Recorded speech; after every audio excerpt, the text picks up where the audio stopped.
of a large container subject to random search by the police. Have you ever been on the train and heard this announcement and wondered, is this really legal? The answer is yes and no, but we will get to that in a minute. First, we need to get to the Fourth Amendment. It all begins here. In the 1600s, England implemented a series of taxes on certain goods. As a result, colonists smuggled goods into their homes and property. In response, King Charles II implemented the usage of writs of assistance, which basically served as general search warrants that did not expire. Customs officials were allowed to search anywhere for smuggled goods, including people's homes, without any notice or reason. The colonists were outraged by this invasion of privacy. Our founding fathers understood how important it was to protect the people of the United States from unwarranted searches and seizures. They believed that freedom from government intrusion was a natural right and fundamental to liberty. The Fourth Amendment states that no one can search or take your person, house, papers, or belongings unless they can prove that they have a good reason to, usually in the form of a warrant given by a judge. I used to say when I was in office as Secretary of Homeland Security that the essence of what we do in national security is to preserve and protect Americans' physical security, but we also have a role in preserving and protecting civil liberties, the freedoms that Americans enjoy, and that those in national security have an obligation to preserve one as much as the other. 9/11, the event that shook the world, one of the biggest attacks that occurred on U.S. soil. As a direct response to terrorism, the government implemented a heightened level of security and surveillance. 2 months after the attacks, the Transportation Security Administration, also known as TSA, was created with the mission to protect the country's transportation systems and the people's freedom of movement. TSA must focus on continuous security improvement across all transportation modes. And there is a simple and profoundly sobering reason why.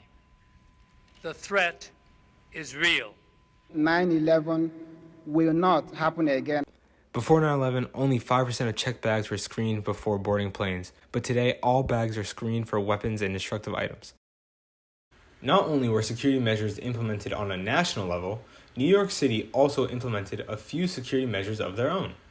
New York City has the largest subway system in North America, with an average of 1.4 billion riders. The city needed to incorporate a set of strategies that would enforce safety and surveillance. One of these ways was through random bag searches in train stations.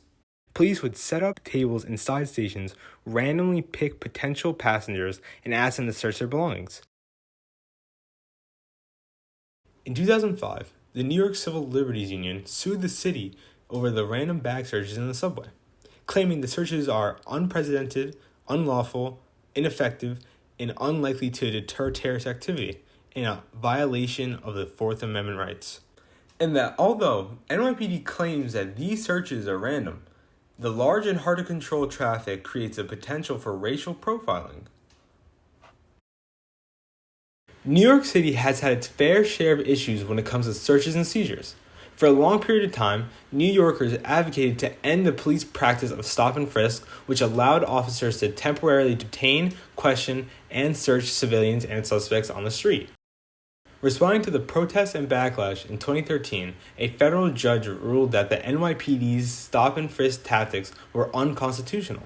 While stop and frisk was deemed unconstitutional, the random bag searches in NYC subway stations were ruled to be constitutional and effective in deterring terrorism, and that improving the safety of all the people was worth its minimal invasion of privacy.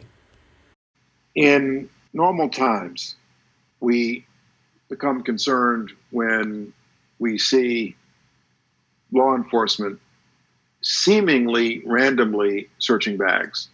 If there's an attack, if there's a bomb that explodes in someone's backpack, we're prepared to accept searches. Even in a time of crisis, even in a time of fear and anxiety, you can't go beyond the parameters of what the law says. Now, let's get back to the question of, can police stop you to inspect your bags? The police can stop you. You are allowed to decline, but you'd have to leave the station.